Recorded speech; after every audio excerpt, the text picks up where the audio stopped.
Good morning, student. How are you all? Fine. I hope you all are fine and safe at your home and obey your parents also. So, student, आज हम पढ़ेंगे हिंदी व्याकरण class 6 भाषा लिपि और व्याकरण language script and grammar. भाषा। दादी और रुचिका बातचीत कर रही हैं। नेहा गृह कार्य कर रही है। ऊपर दिए गए चित्रों पर ध्यान दीजिए। पहले चित्र में दादी और पोती बात कर रही हैं, यानी बोलना और सुनना क्रिया हो रहा है।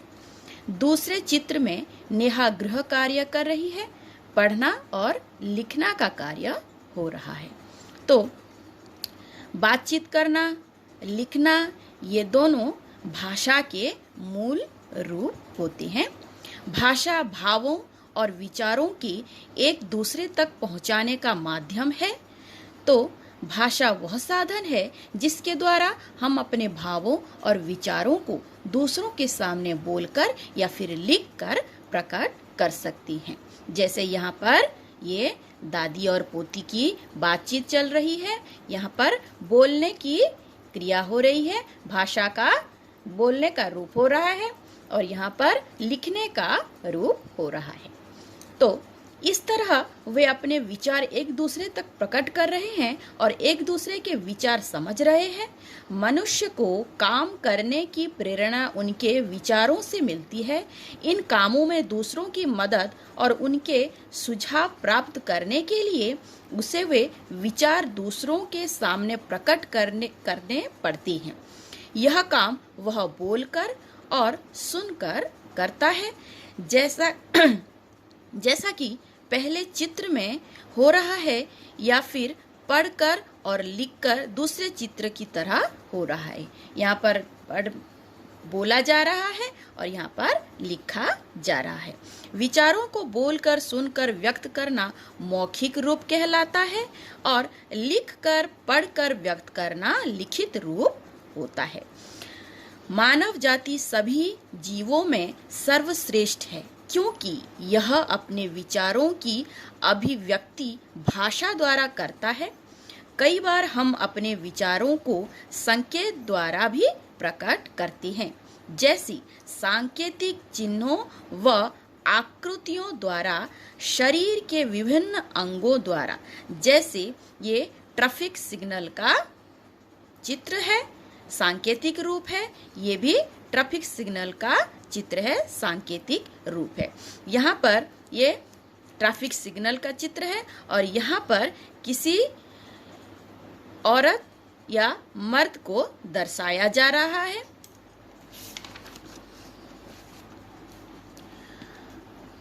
आंख के इशारे से भौहें तान कर, मुस्कुराकर, हाथ के इशारे से पैर पटक कर आदि विभिन्न भावों को दर्शाते हैं।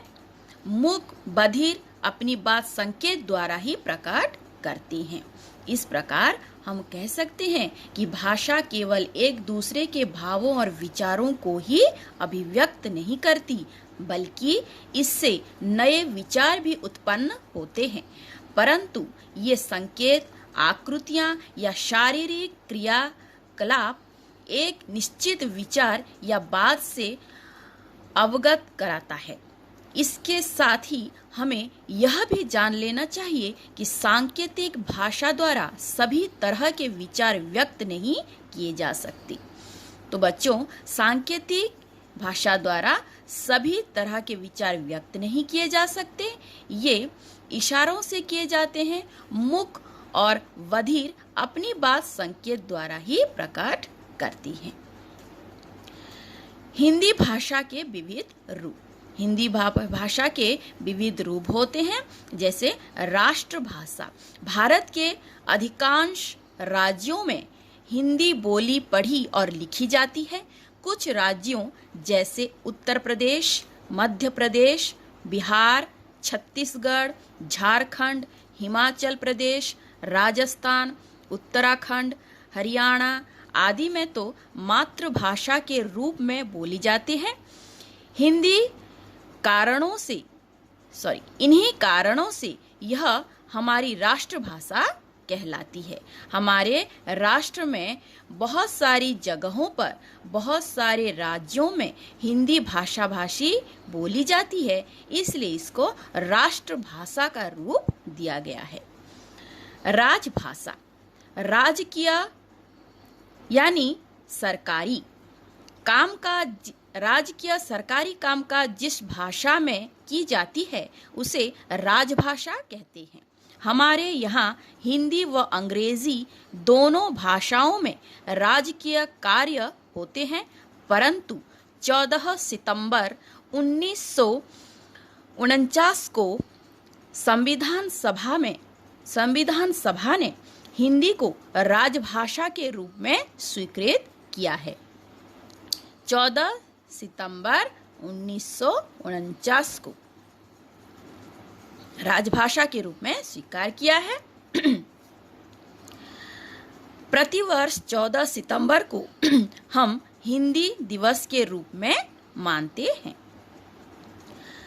संपर्क भाषा, अलग अलग प्रांत या देश के लिए जब एक दूसरे से संपर्क स्थापित करने के लिए किसी एक निश्चित भाषा का प्रयोग करते हैं तो उसे संपर्क भाषा कहते हैं। अलग अलग प्रांत या देश के लिए जब एक दूसरे से संपर्क स्थापित करने के लिए हमें किसी निश्चित भाषा की ज़रूरत पड़ती है, जो भाषा हम एक दूसरे से संपर्क करने के लिए हम प्रयोग करते हैं, उसको संपर्क भाषा कहते हैं। हमारे देश भारत की संपर्क भाषा हिंदी और विश्व की संपर्क भाषा है अंग्रेजी, यानी हमारा नेशनल लैंग्वेज है हिंदी और इंटरनेशनल लैंग्वेज है अंग्रेजी। मातृभाषा, मातृभाषा अर्थात माँ की भाषा, यानी वह भाषा जिसे बच्चा सर्वप्रथम अपनी माँ या परिवार के अन्य सदस्यों से सीखता है। मातृभाषा कहलाती है जैसे बंगाली, गुजराती, कन्नड़, तेलुगु आदि। परिवारों की मातृभाषा क्रमशः बंगला, गुजराती, कन्नड़, तेलुगु आदि होती है। मानक भाषा, हिंदी हमारी संपर्क भाषा है, परंतु स्थानीय और प्रांतीय स्तर पर इनमें बहुत भिन्नता है। इस भिन्नता को दूर करने और भाषाई एकता लाने के उद्देश्य से भाषा का जो रूप निर्धारित किया गया है उसे मानक भाषा कहते हैं। इसमें मुख्यतया शब्दों का मानकीकरण किया गया है, जैसे शुद्ध का शुद्ध, विद्वान का विद्वान आदि। भारतीय संविधान की भाषाएं। भारत बहुभाषी देश है। यहाँ प्रत्येक राज्य की एक भाषा है। कई राज्य ऐसे भी हैं जहाँ एक से अधिक भाषाएं बोली जाती हैं। भारतीय संविधान द्वारा केवल स्वीकृत 22 भाषाएं हैं, जिनके नाम इस प्रकार हैं। हमारे भारतीय संविधान द्वारा केवल स्वीकृत 22 भाषाएं हैं, जिनके नाम इस प्रकार हैं: हिंदी, पंजाबी, उर्दू, डोगरी, कश्मीरी, बंगला, असमी, ओडिया, गुजराती, मराठी, कोंकणी, मलयालम, बोडो, संथाली, नेपाली, मैथिली, सिंधी, संस्कृत और मणिपुरी। ये सब भाषाएं जिनके जो 22 भाषाएं हैं जो कि हमारे भारत में प्रचलित हैं। हमारा भारत अनेक भाषाओं का देश है। यहाँ पर बहुत सारे भाषाएं बोली जाती हैं, तो 22 भाषाओं को हमारे संविधान में स्वीकृत दिया गया है। बोली, भाषा के क्षेत्रीय रूप को बोली कहती हैं। हम जिस प्रांत में जो भाषा प्रचलित होता है उसको बोली कहा जाता है। बोली देश के किसी भी भाग में बोली जाने वाली वह भाषा है जिसका अपना साहित्य नहीं होता, अपनी लिपि नहीं होती, परंतु ब्रज, अवधि, खड़ी बोली में साहित्य रचना भी हुई, परंतु आगे चलकर केवल खड़ी बोली ही वर्तमान हिंदी भाषा का रूप ले पाई, जिसका व्यवहार हम करते हैं और जिनकी अपनी लिपि है। तो बच्चों, हमारे हिंदी भाषा की बोली या फिर लिपि है खड़ी बोली। नेक्स्ट, लिपि। भाषा का मूल रूप मौखिक है। भाषा का मूल रूप मौखिक है। बोली जाने वाली ध्वनियों को स्थायी रूप प्रदान करने के लिए कुछ चिन्ह निश्चित किए गए हैं। ये चिन्ह ही लिपि कहलाते हैं। लिपि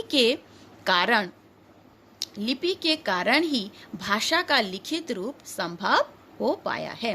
तो लिपि किसे कहते हैं?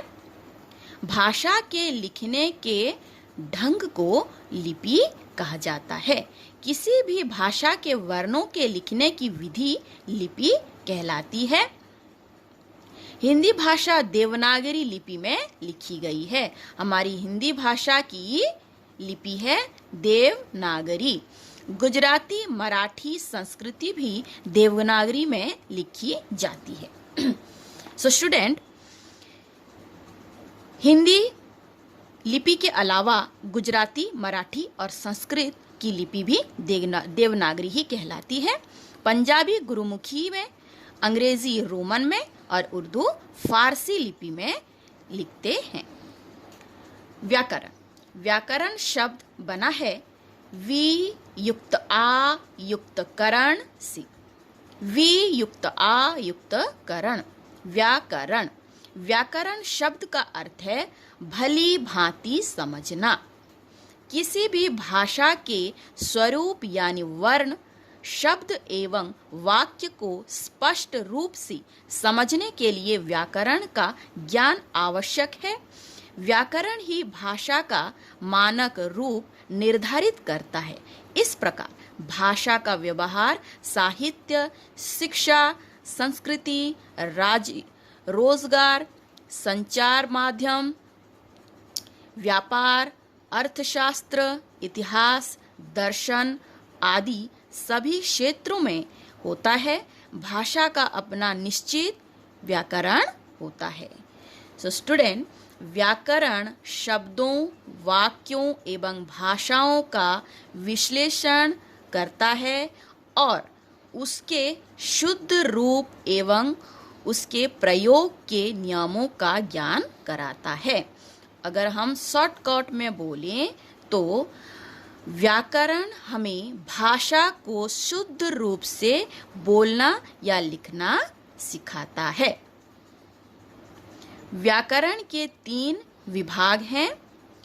एक वर्ण विचार, दूसरा शब्द विचार, तीसरा वाक्य विचार। सो स्टूडेंट, व्याकरण वो साधन है जिसके द्वारा हम भाषा को शुद्ध रूप से बोलना या लिखना सीखते हैं। व्याकरण के 3 विभाग होते हैं: वर्ण विचार, शब्द विचार, वाक्य विचार। सो स्टूडेंट, हमने सीखा भाषा भावों और विचारों को एक दूसरे तक पहुंचाने का माध्यम है। भारतीय संविधान में 22 भाषाएं स्वीकृत हैं। भाषा के 2 रूप हैं, एक मौखिक, दूसरा लिखित। भाषा को लिखित रूप में व्यक्त करने का माध्यम लिपि है। भाषा के नियम बतलाने वाले शास्त्र को व्याकरण कहते हैं। व्याकरण भाषा की शुद्ध रूप का ज्ञान कराता है। हिंदी भारत की संपर्क भाषा और भारतीय संघ की राजभाषा भी है। अब आता है हमारा अभ्यास विभाग। बताइए, नंबर 1, यदि भाषा न होती तो हमारा समाज कैसा होता? यदि भाषा न होती तो हमारा समाज कैसा होता? यदि भाषा न होती तो भावनाओं और विचारों को व्यक्त करना बहुत मुश्किल हो जाता। यदि भाषा न होती तो भावनाओं और विचारों को व्यक्त करना मुश्किल हो जाता। लिपि का क्या लाभ है? लिपि से हम किसी भी भाषा को हम लिखित रूप दे सकते हैं। हिंदी भाषी क्षेत्र के किन्हीं 6 राज्यों के नाम लिखिए। किन्हीं 6 राज्यों के नाम, जैसे हम पहले से यहाँ पर 6 राज्यों के नाम पढ़ चुके हैं जहाँ पर हिंदी भाषा भाषी कही जाती है।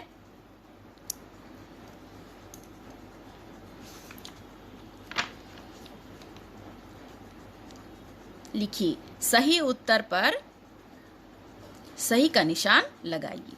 नंबर 1, भाषा के शुद्ध रूप के लिए किसे स्वीकार किया गया है? भाषा के शुद्ध रूप के लिए किसे स्वीकार किया गया है? राजभाषा को स्वीकार किया गया है। भाषा को लिखित रूप किसके कारण मिला? भाषा को लिखित रूप लिपि के कारण मिला। हम सबसे पहले किस भाषा को सीखते हैं? हम सबसे पहले मातृभाषा को सीखते हैं। हिंदी को राजभाषा के रूप में कब स्वीकृति मिली?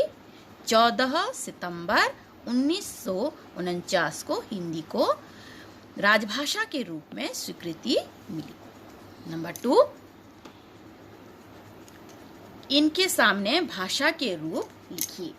गाना गाना मौखिक रूप, परीक्षा देना लिखित रूप, वाद विवाद करना मौखिक रूप, चौराहे पर लगी लाल बत्ती देखकर रुक जाना सांकेतिक रूप, कोश में शब्द का अर्थ खोजना मौखिक रूप। नंबर 3, हिंदी भाषी किन्हीं 6 राज्यों के नाम लिखिए, जैसे मध्य प्रदेश, बिहार, छत्तीसगढ़, राजस्थान, उत्तर प्रदेश और हरियाणा। सो बच्चों, this is your homework. Do all the numbers. जब स्कूल खुलेगा तब हम इसको चेकिंग करेंगे। Okay student, bye.